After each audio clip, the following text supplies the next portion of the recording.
My name is Dorothy. I'm 68 years old. And as I sit here on this hotel balcony, watching the morning sun stretch across the water, holding a cup of coffee that nobody asked me to make for them, I want to tell you something important before I tell you the rest. I don't consider myself a vengeful woman. I never have. For most of my life, I was the kind of person who believed that love meant sacrifice, that family meant patience, and that a good mother swallowed her pride before she swallowed her breakfast. I believed those things so completely, so faithfully, for so long, that I nearly disappeared inside them. This is the story of how I found my way back. It begins on a Tuesday morning in early December, in my own kitchen, with a woman in a red dress who had never once knocked before entering a room that didn't belong to her. But to understand that Tuesday, you need to understand the 6 years that came before it. My husband Gerald passed away 22 years ago. Heart attack, sudden, no warning, the kind of loss that rearranges everything you thought you knew about your life. Nathan was 11 years old. I was 46, working as a bookkeeper for a small accounting firm with a 4-bedroom house I'd been paying off for 7 years and a child who still slept with the light on. I won't pretend those years were easy, but I will tell you this: they made me capable in ways I didn't fully appreciate until much later. I learned to fix a leaking faucet and negotiate a car payment and attend school plays alone without letting Nathan see me cry in the parking lot afterward. I learned that strength isn't the absence of fear. It's deciding that your child's sense of security matters more than your own exhaustion. Nathan grew up fine. Better than fine, honestly. He was kind, hardworking, a little too eager to make everyone happy, which, looking back, was probably my doing. I raised him to keep the peace. I modeled it every single day. I just never imagined he'd turn that particular skill against me. He brought Brittany home for Thanksgiving when he was 27. She was 24, pretty in that polished, high-maintenance way that photographs beautifully and costs a great deal of money to maintain.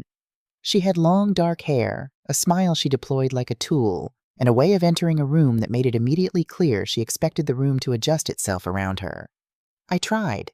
I genuinely tried to love her. I told myself the early friction was normal. New relationships, new dynamics, everyone finding their footing. When Brittany made comments about my cooking, not rude exactly, more like the kind of helpful suggestions that assume the person being helped didn't know what they were doing, I let it go. When she rearranged items in my kitchen cabinets and explained that her way was more efficient, I nodded and didn't rearrange them back until she left. I told myself, this is what you do. You make room, you bend.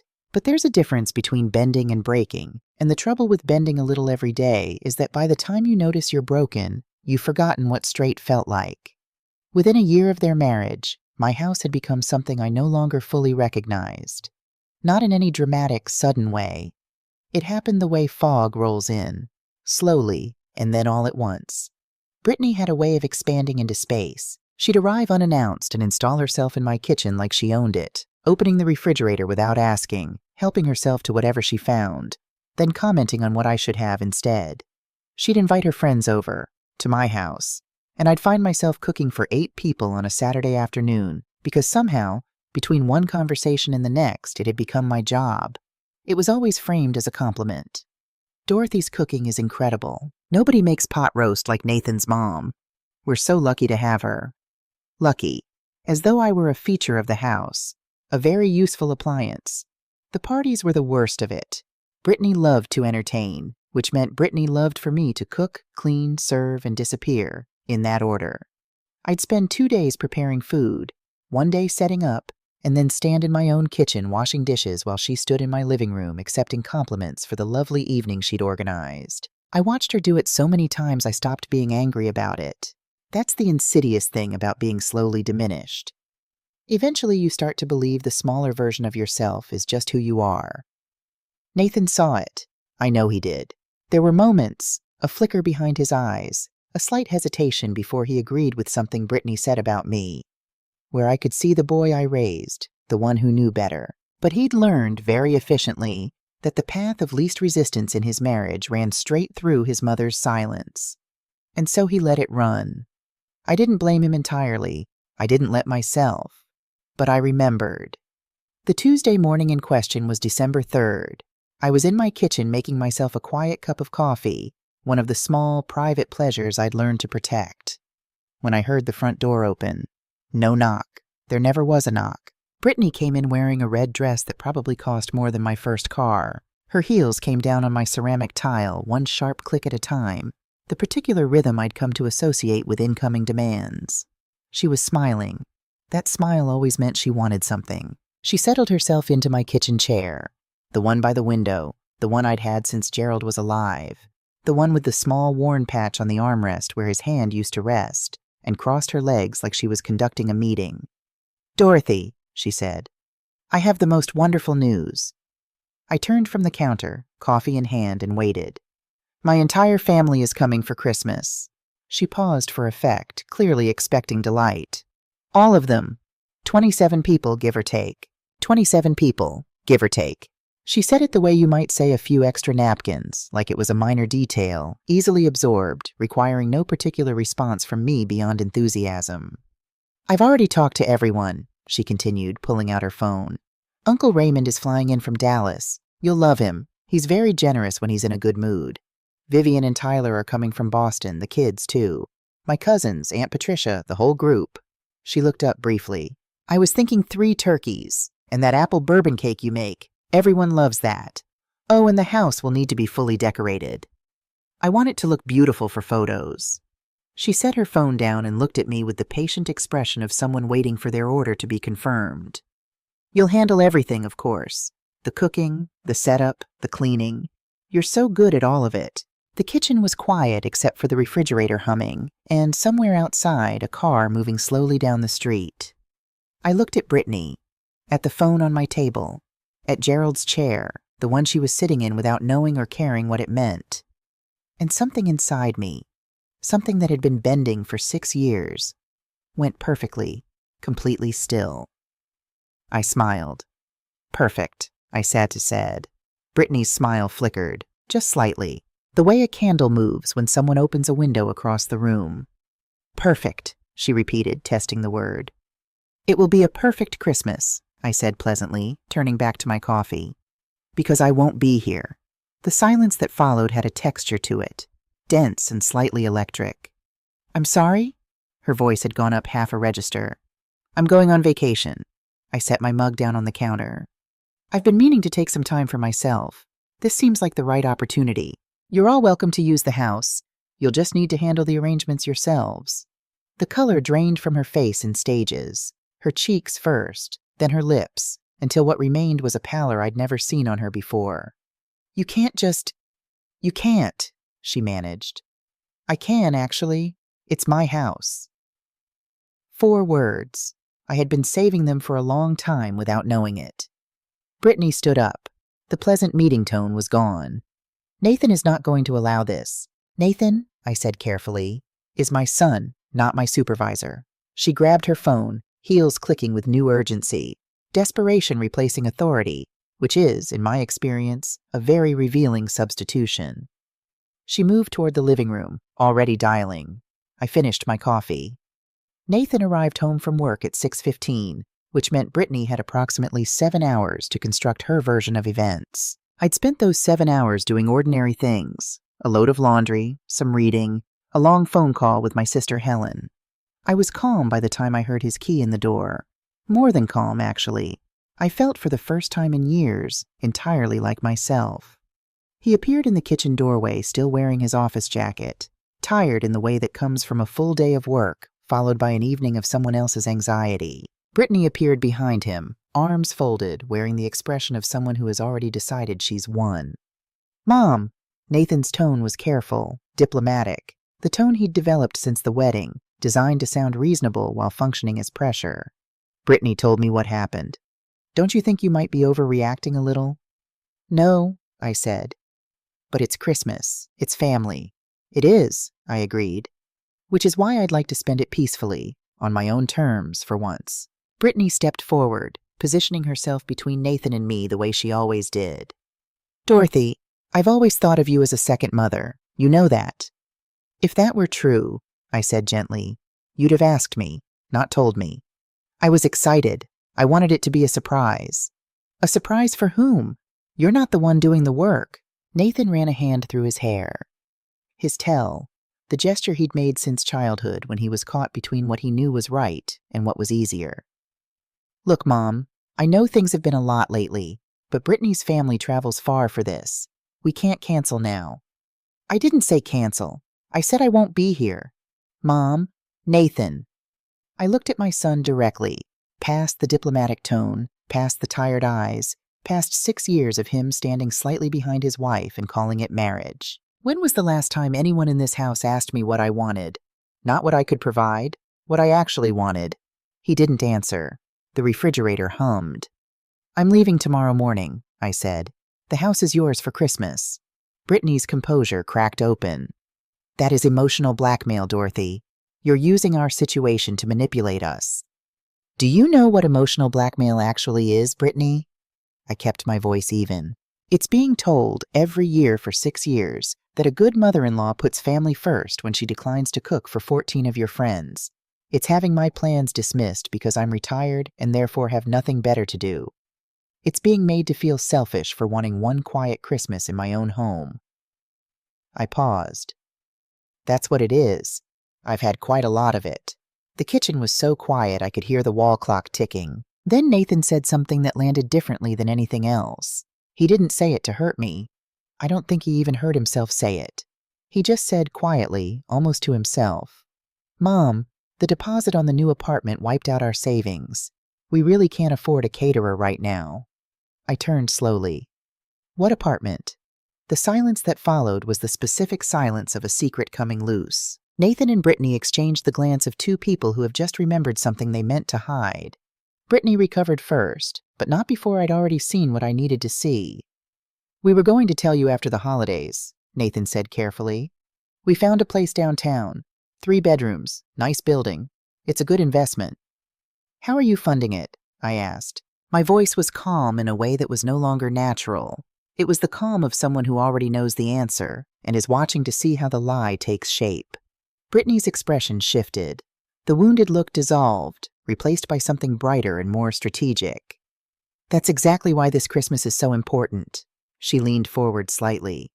Uncle Raymond is very generous when he's impressed, and Tyler, Vivian's husband, he has incredible real estate connections. If everything goes well this week, they could really help Nathan's business move forward.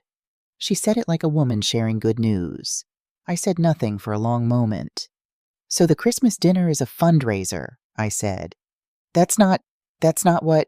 You need me to cook and clean and serve and disappear so that you can impress your wealthy relatives into giving you money you haven't yet earned. Dorothy, that's a completely unfair... Is it inaccurate? Brittany opened her mouth, closed it. Then I think you both understand why my decision stands, I said. I rinsed my coffee cup, placed it on the drying rack, and walked upstairs. Behind me, I heard the familiar sounds of 2 people trying to figure out how to regain control of a situation that had slipped completely out of their hands. I heard Nathan's low, frustrated murmur. I heard Brittany's heels on the tile, pacing. I closed my bedroom door, and I opened my laptop. What none of them knew, not Nathan, not Brittany, not any of the 27 people currently booking flights for a Christmas celebration they believed I was preparing, was that my decision to leave wasn't made that morning. It wasn't even made that week. I had been planning this for 4 months, and it had started with something I was never supposed to see. 4 months earlier, Brittany had told me, in the way she told rather than asked, to organize Nathan's home office while they were away for the weekend. I'd gone in with good intentions and a box of folders, the way I'd gone into 100 tasks I hadn't chosen, and completed them thoroughly because that's who I am. I was sorting a stack of papers when a folder slid out from between 2 binders and landed open on the desk. I almost pushed it aside. I didn't. The papers inside were financial statements, bank accounts I'd never seen before, credit cards in Nathan's name, accounts he'd never mentioned. And running through all of it, like a thread stitched through fabric you thought you knew, was one name, repeated over and over again. Brittany Ann Holloway. I sat down in Nathan's office chair, and I began to read. By the time I reached the email printouts at the back of the folder, conversations between Brittany and her friends about managing Nathan, about keeping him comfortable and distracted, about a plan she'd been quietly developing to convince him to sell the house because the equity alone would solve everything. I was no longer the woman who bent. I was someone else entirely, That night I called Helen. "I need the name of Robert's lawyer friend," I said. "The discreet one." Helen, who has known me for 68 years and understood immediately from my tone that this was not a small request, simply said, "I'll text you in 5 minutes." She did. The next morning I called a man named Robert Callahan, and for the first time in 6 years, I stopped bending. While Brittany paced my kitchen and Nathan stared at his shoes, I sat at my desk in the room that was still, legally and factually and in every way that mattered, mine. And I composed a very polite email. I sent it to 3 people, Raymond, Vivian, and Tyler. I introduced myself as Dorothy, Nathan's mother, a woman with some concerns she'd been hesitant to raise directly and hoped they might advise her on. I told them I was worried about the young couple's financial situation, and I attached several documents. The responses came faster than I expected. Raymond's arrived within 2 hours. Controlled, precise, 3 sentences. The last one read, "We will be arriving as planned. There are some matters we would like to discuss in person." Vivian called that evening. She asked 2 questions. I answered both honestly. When she hung up, I opened a new browser tab and booked myself a suite at the Harborview Hotel. Ocean view, room service, full spa facilities, for 14 nights beginning December 22nd. I paid for it with my own money, from an account Brittany had never heard of, at a bank she didn't know I used.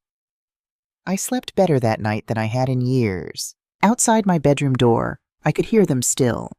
Low, urgent voices, the sound of Brittany's heels wearing a path in my hallway, Nathan's exhausted murmurs.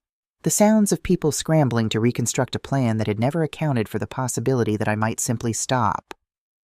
I turned off my lamp. I listened to my house, the one I'd bought and paid for and raised my child in and cleaned 10,000 times. And I felt something settle in my chest. Not anger, not satisfaction yet either, just clarity. The kind of clarity you feel when you finally understand that the life you've been living was never the only option. I fell asleep knowing that tomorrow, everything would change. And the best part? They had no idea how much. I have always believed that the most dangerous person in any room is not the loudest one. It's the quiet one who has been watching long enough to understand exactly how everything works. Brittany had spent 6 years assuming I was the first kind of person. Manageable, predictable. The sort of woman who could be redirected with a compliment and controlled with guilt. She'd built her entire operation around that assumption. Her spending, her lies, her careful social architecture. All of it resting on the foundation of one woman's silence. She had no idea that the foundation had been studying the blueprints. Let me tell you about the 4 months between the night I found that folder and the Tuesday morning Brittany sat in my kitchen and told me she needed 3 turkeys. Because nothing that happened at Christmas was an accident, and none of it was spontaneous. Every single piece of it was chosen. The morning after I found the financial documents, I woke before dawn and lay in the dark for a long time. I want to be honest about what I felt in those early hours, because this story isn't about a woman who transformed overnight into something cold and strategic. I was hurt. Genuinely, deeply hurt. Not the way you're hurt when someone disappoints you, but the way you're hurt when you realize that a person you loved has been looking at you for years and seeing nothing but usefulness. Brittany didn't dislike me. That would have been simpler. She simply didn't see me as a full person. I was Dorothy the cook, Dorothy the cleaner, Dorothy who would handle it, a resource to be managed, kept cooperative through occasional warmth, never consulted about her own life because her own life was assumed to exist entirely in service of theirs. There is a particular kind of loneliness in being used by people who believe they're being kind to you. I lay in the dark and felt that loneliness completely, for the last time. Then I got up, made coffee, and called Helen. Helen is 4 years younger than me and has, in my opinion, the clearest eyes of anyone I've ever known.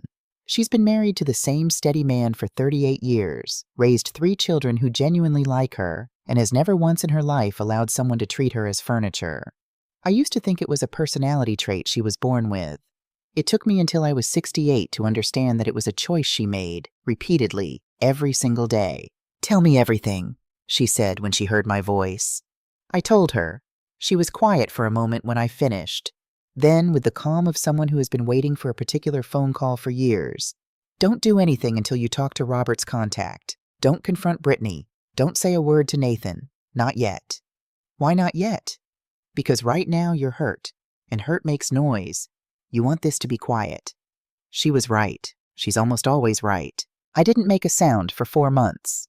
Robert Callahan had been a family attorney for 30 years and had the particular quality I find most reassuring in a professional. He listened more than he talked. I liked him immediately. I brought him everything from the folder.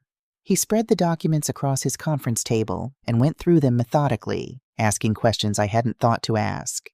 By the end of our first meeting, he had identified 3 separate areas of serious concern. The first was the credit card debt, accounts opened in Nathan's name that he knew nothing about, totaling $65,000. Nathan was legally responsible for every penny, whether he'd known about them or not. The second was a personal loan of $30,000 taken out against the equity of my house. I stopped him there. Against my house? The property deed lists both you and Nathan as co-owners, he said. After Gerald's passing, you added Nathan to protect him, which means technically a loan secured by the property could be obtained with Nathan's signature alone. And the signature on this document, I said slowly, is that Nathan's? Robert looked at me steadily. That's one of the things I'd like to have verified. The third area of concern was the most personal. Among the emails I'd found were messages in which Brittany discussed, with apparent casualness, her plan to work on Nathan about selling the house. Not as a distant hypothetical, as a near-term strategy. The equity from the sale, combined with what she described as the old woman's savings, would clear everything and set them up properly. The old woman. I had cooked that woman's birthday dinners. I had watched her children when she needed a break. I had smiled at her Instagram posts about what a wonderful family she'd married into. I asked Robert what we could do. He told me. The first thing I did was the simplest and the most satisfying. I moved every dollar of my savings to a new account at a bank on the other side of the city. A bank I had never used, in a name that had been mine since birth. The transfer took 45 minutes and required only my own identification. The second thing was the legal protection of the house. Robert worked with a property attorney to file an amendment to the deed, protective clauses that meant the property could not be sold, refinanced, or used as collateral for any loan without my explicit, witnessed, notarized consent.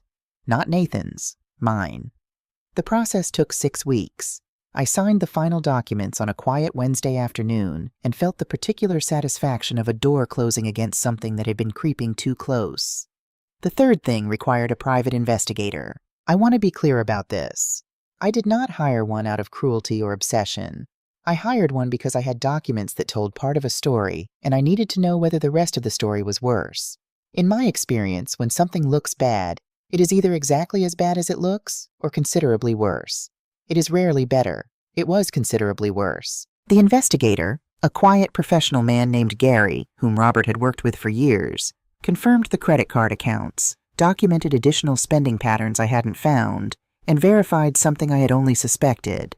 Brittany's income from her boutique position was approximately 1/3 of what she had told Nathan it was. He also found something new.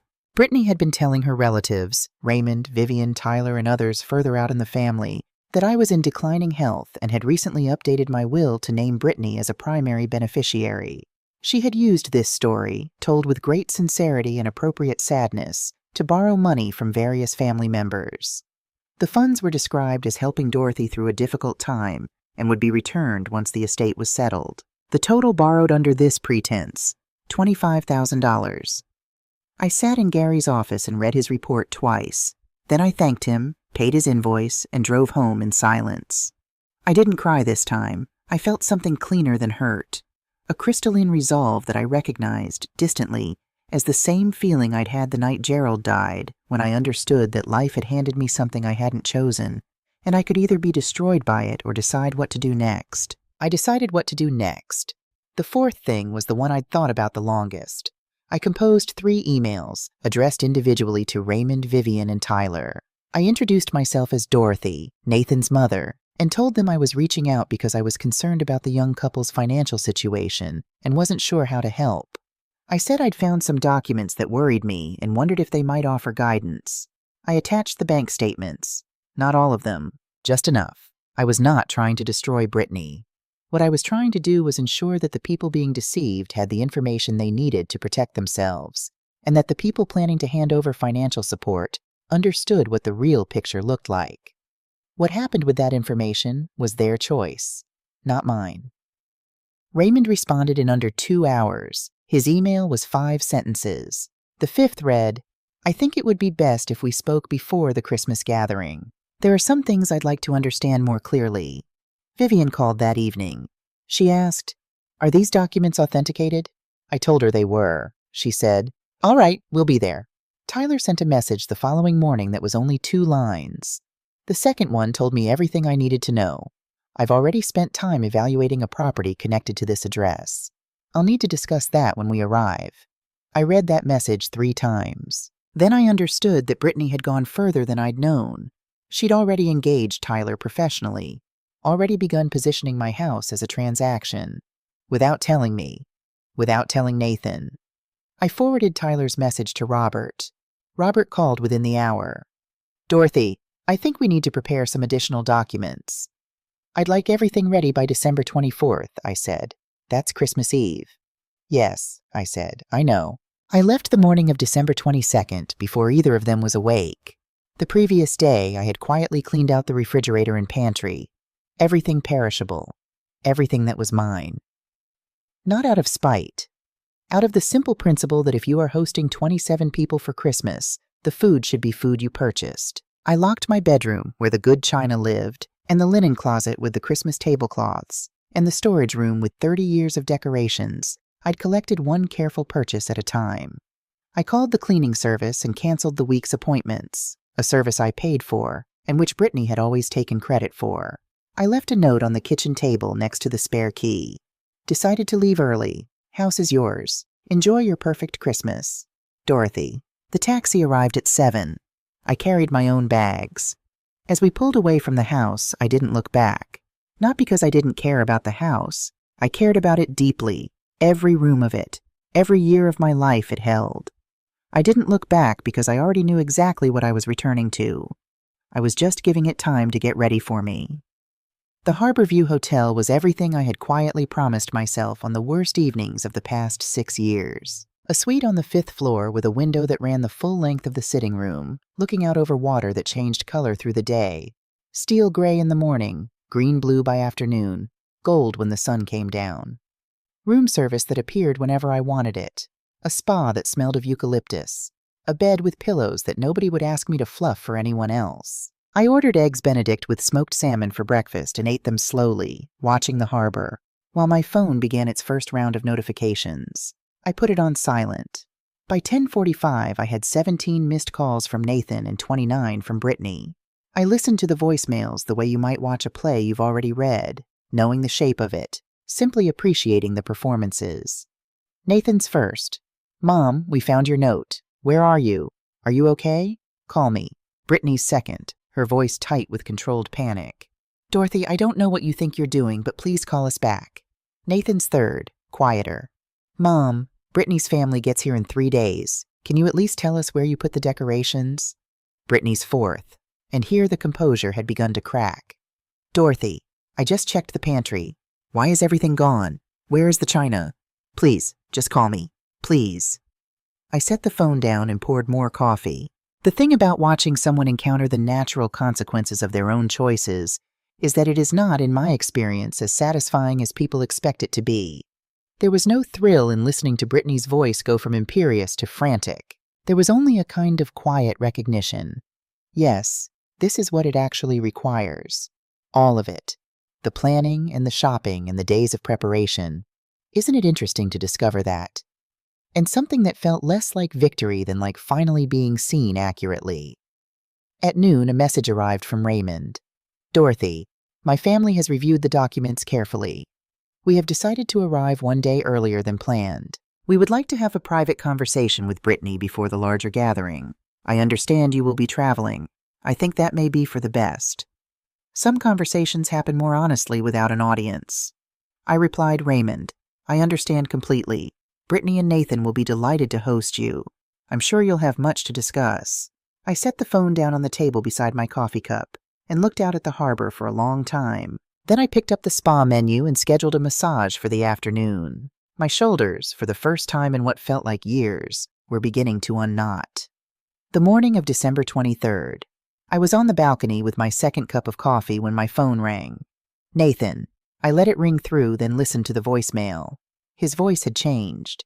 The diplomatic, careful tone was gone. What replaced it was something raw, uncertain, a little desperate, stripped of its professional polish by a night that had clearly gone very badly. "Mom, they're here. Raymond and Vivian and Tyler and everyone. They came early. And there's no food. We didn't. Mom, please call me back. I don't know what to do. I don't know what Brittany told them, but they're asking questions and she can't. She's in the bathroom and she won't come out. Mom, please." I finished my coffee. Then I called him back. "Good morning, Nathan." "Mom." The relief in his voice was immediate, and then almost immediately complicated by something else. "Where are you? We need... How is everything going?" A pause. I could hear voices in the background. Raymond's, I thought. Deep and measured, clearly not asking a casual question. "It's not great," Nathan admitted.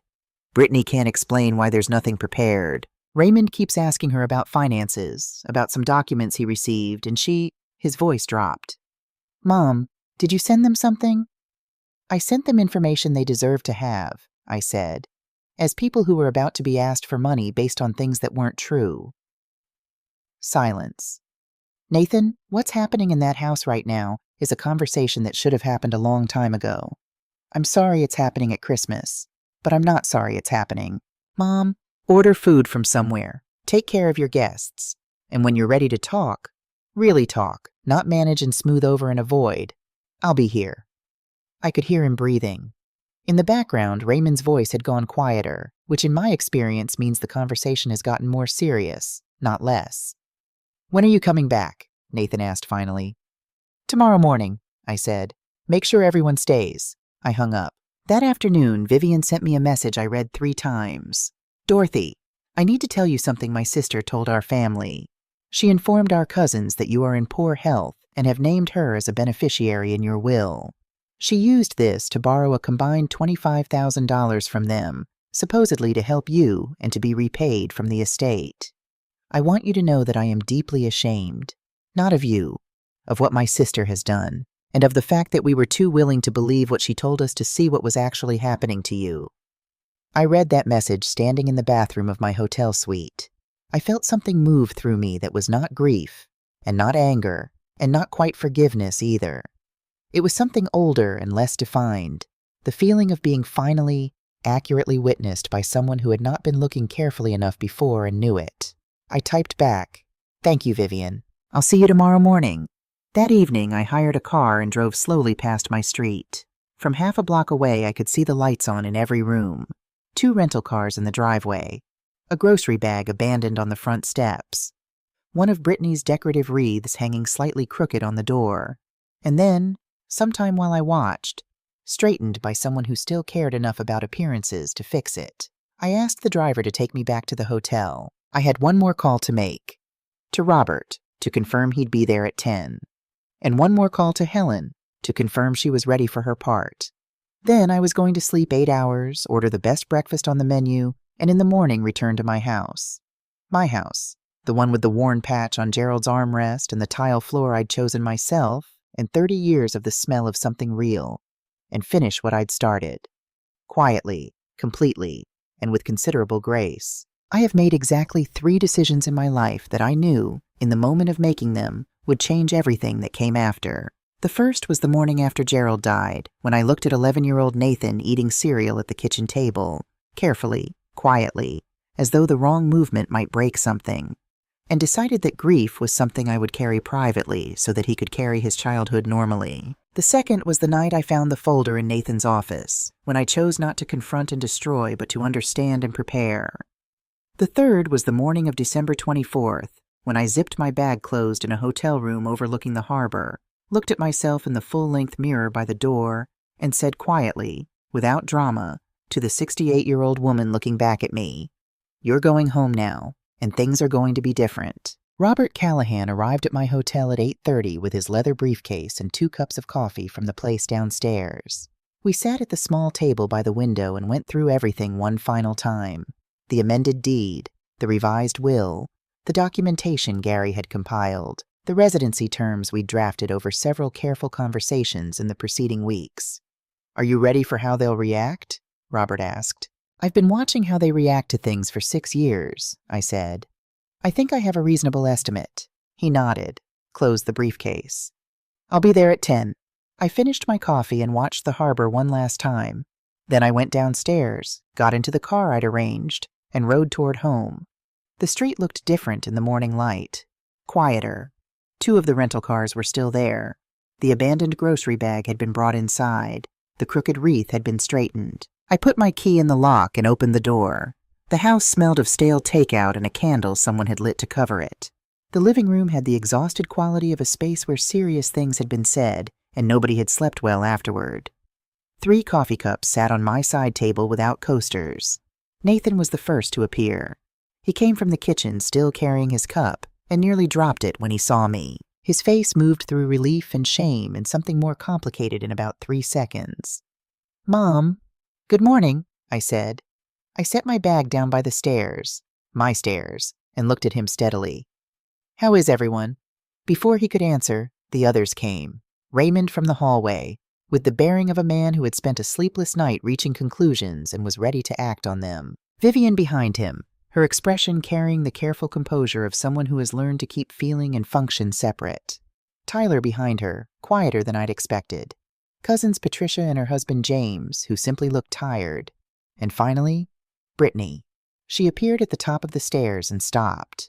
I had seen Brittany in many states over 6 years. Imperious, charming, strategically warm, quietly contemptuous. But I had never seen her like this. No makeup, or only what remained from the day before. Her hair pulled back in a way she'd never have chosen deliberately. Wearing one of Nathan's college sweatshirts, which meant she'd either forgotten to pack enough or had stopped caring about the performance somewhere around 2 in the morning. She looked young. She looked, for the first time since I'd known her, like someone her actual age. She looked at me and said nothing. "Brittany," I said. Not coldly, not warmly, simply her name, with full attention behind it. She came down the stairs. Raymond crossed the room and extended his hand. The gesture had a formality that was not unfriendly but was entirely clear.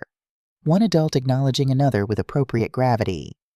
"Dorothy, it is genuinely good to meet you. I'm sorry it took this long, and I'm sorry about the circumstances." "The circumstances are what they are," I said.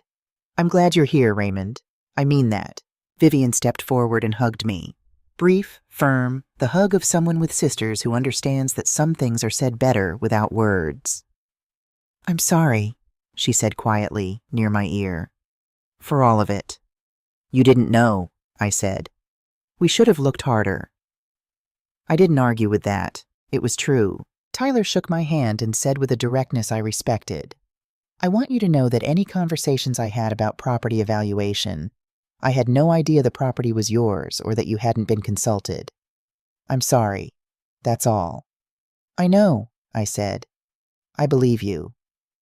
I settled into the armchair nearest the window. My armchair, shaped over 30 years to the specific contours of my spine, and looked at the assembled family. Nathan sat on the couch. Brittany sat at the far end of it, 2 cushions between them. Robert arrived at exactly 10 o'clock, let himself in with the knock and enter I'd told him was fine, and set his briefcase on the dining table. "Good morning," he said pleasantly. "I'm Robert Callahan, Dorothy's attorney. I'll keep things straightforward." Brittany's eyes moved from Robert to me. "Why is there a lawyer here?" she said.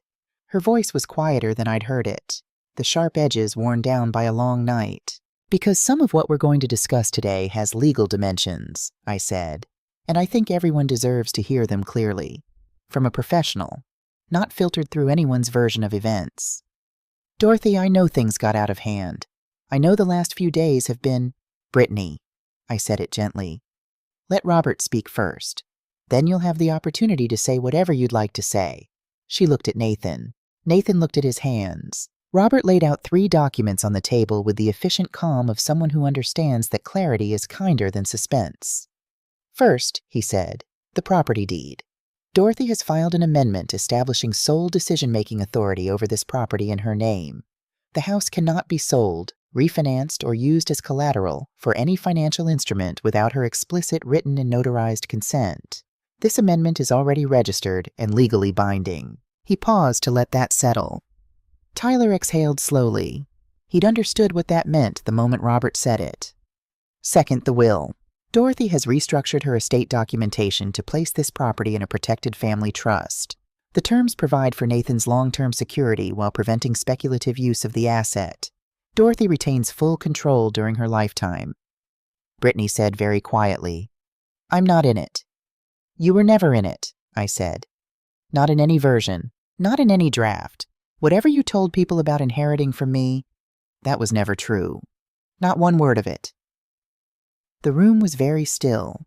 Patricia made a small sound, not quite a gasp, more like a breath caught and released with difficulty. She looked at her husband James and then away.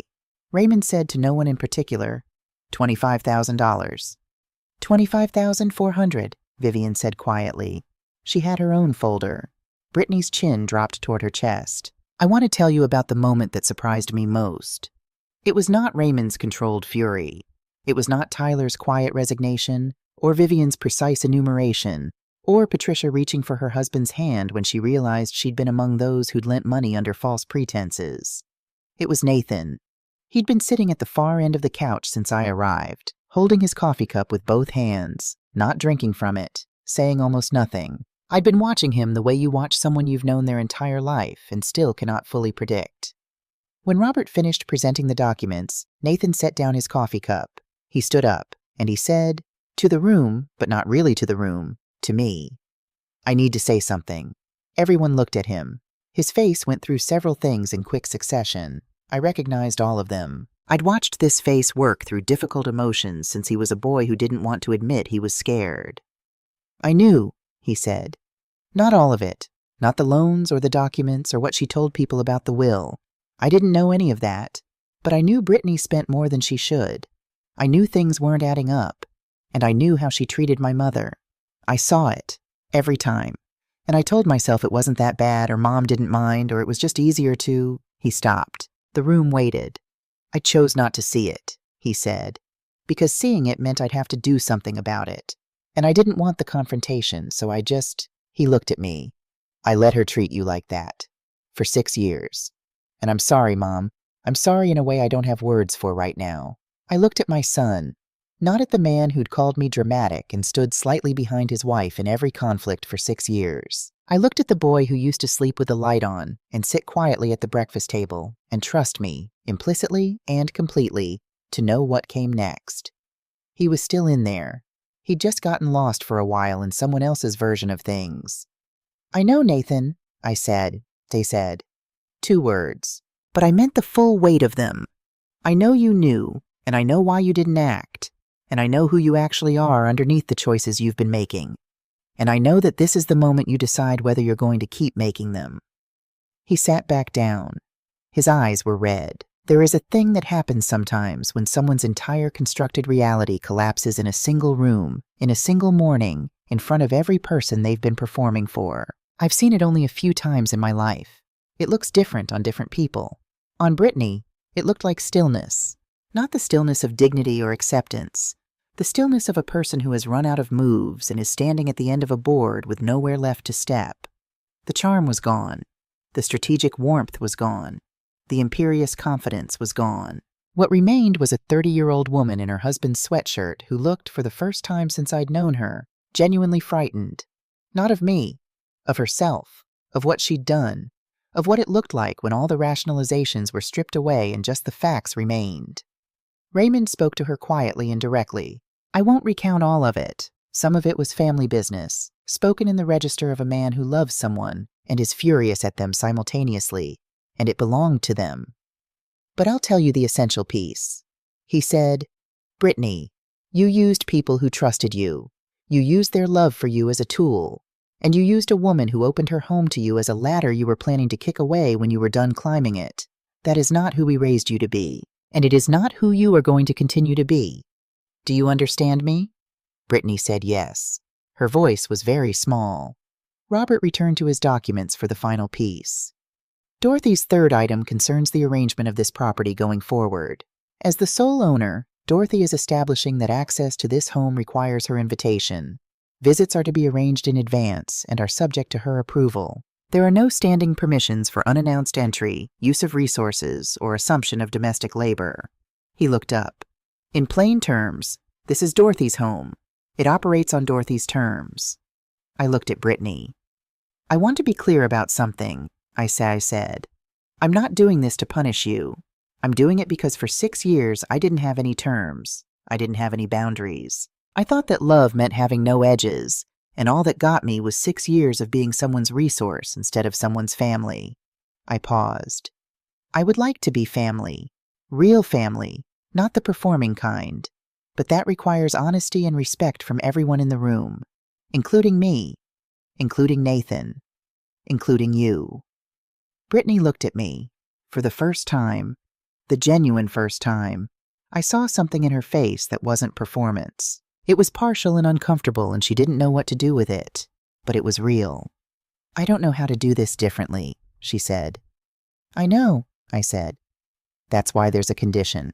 I told her about the financial counselor Robert had identified, a professional who worked specifically with compulsive spending and the patterns underneath it. Not optional, I said. The way physical therapy after a serious injury is not optional. Necessary. I told her about the repayment plan. Structured, realistic, supervised. The cousins would be repaid. The family loans would be settled. It would take time. That was fine. And I told her the last thing, which was the hardest and the most important. Nathan is going to be part of this process too, I said, because a marriage is 2 people, and the problems in yours are not all yours alone. I looked at my son. You had a choice every single time, Nathan. You chose comfort over honesty. That ends now. Nathan nodded. His jaw was tight.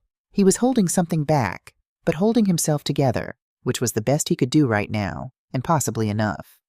Brittany said, and if I do all of this, if we do all of this, then what?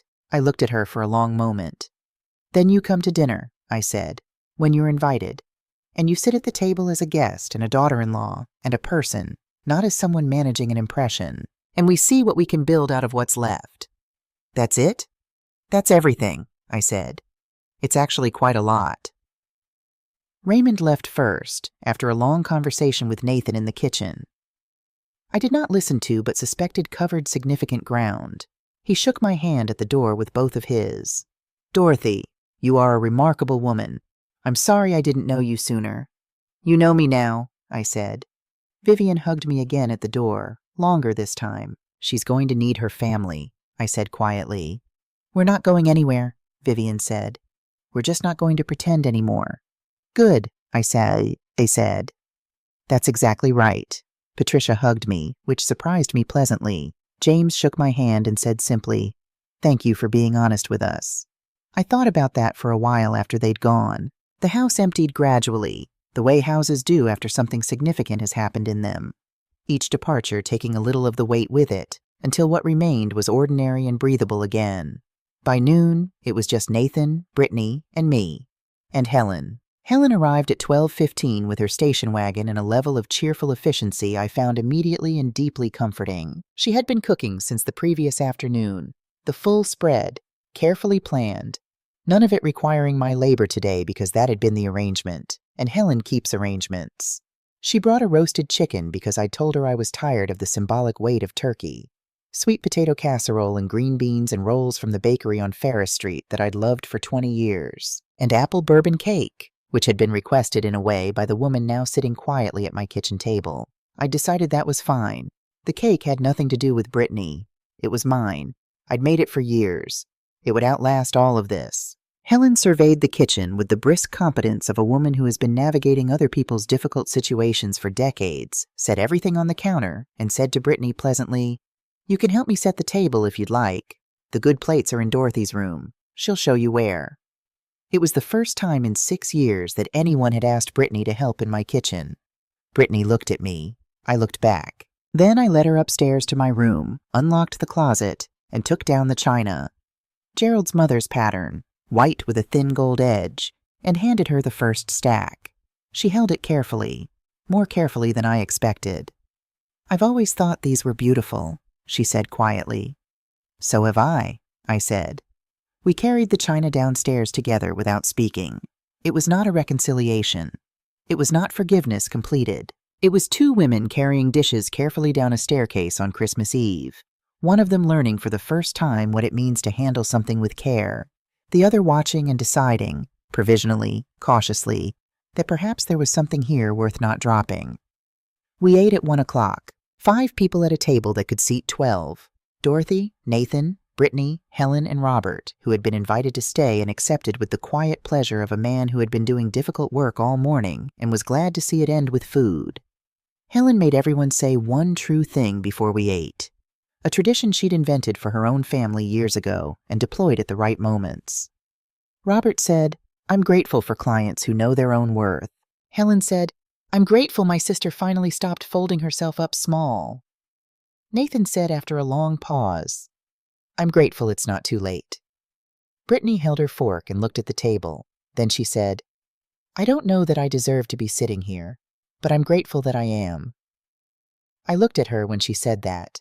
She didn't look up, but something in the set of her shoulders, the way they'd been braced all morning, held up by years of performance, had come down slightly, just slightly, like a wall that hasn't fallen but has begun to lean. I said, "I'm grateful for this house, for 30 years of it, and for the chance to remember that it's mine." We ate. The December light came through the window the way it does on clear winter afternoons, low and golden and slightly formal, the way light always seems on days that know they're important. The table was not elaborate. The conversation was not easy. There were long silences and careful sentences, and one moment when Nathan had to excuse himself briefly and came back with red eyes and said nothing about it and didn't need to. It was the most honest Christmas I'd had in 6 years. It was enough. Later, after Robert had gone and Helen was helping me put the good china away, back in the closet, wrapped carefully, returned to exactly where it belonged. She looked at me in the way she has since we were girls, the look that means she has an opinion and is deciding whether to offer it. "Go ahead," I said. "You did a hard thing beautifully," she said. "Gerald would have been proud." I thought about Gerald for a moment, about the way he used to sit in the chair by the window on Sunday mornings, about the worn patch on the armrest that was still there and that I had no intention of ever reupholstering. "He would have been furious first," I said, "that someone treated me like that for 6 years. "Yes," Helen agreed. "And then proud." I folded the last piece of tissue paper around the last plate and closed the closet door. People will ask me, I imagine, whether I regret how I did it. The planning, the waiting, the deliberate withdrawal rather than a direct confrontation years earlier. Whether it was too calculated. Whether a better person would simply have sat Brittany down in year 1 and said, "This is not acceptable. These are my terms." I've thought about this honestly. Maybe that would have worked. I don't know. I know that I tried in smaller ways a dozen times. A quiet word, a gentle refusal, a moment of stated preference, and watched each one dissolve in the warm certainty that I would ultimately cooperate. Some people only understand consequences they cannot be talked out of. Some situations require you to build the case before you can make it heard. But here is what I actually believe. Underneath all the tactics and the planning and the well-organized legal documents, I believe the truest thing I did was decide on a November night 4 months before Christmas that I was worth protecting. Not as a strategy, not as revenge, as a simple fundamental fact that I had somehow spent 6 years negotiating against. I am Dorothy. I am 68 years old. I spent 30 years building something real in the house where my husband died and my son grew up, and my life happened, fully, in all its ordinary and extraordinary particularity. That life belongs to me. The house belongs to me. My time, my labor, my generosity, these are mine to give and mine to withhold. Nobody is owed them. Not Brittany, not Nathan, not anyone who walks through a door I paid for without knocking. I don't know what happens next with Nathan and Brittany. I genuinely don't. She has a long road of honest work ahead of her, and so does he. And roads like that don't come with guarantees. But for the first time in 6 years, they are walking it with their eyes open. And for the first time in 6 years, I am not carrying them. That will have to be enough for now. And on the evenings when I'm not sure it is, when the old habits creep back, the bending, the accommodating, the making myself small so everyone else can be comfortable, I go and sit in the armchair by the window, the one with the worn patch on the armrest, and I remember what straight feels like.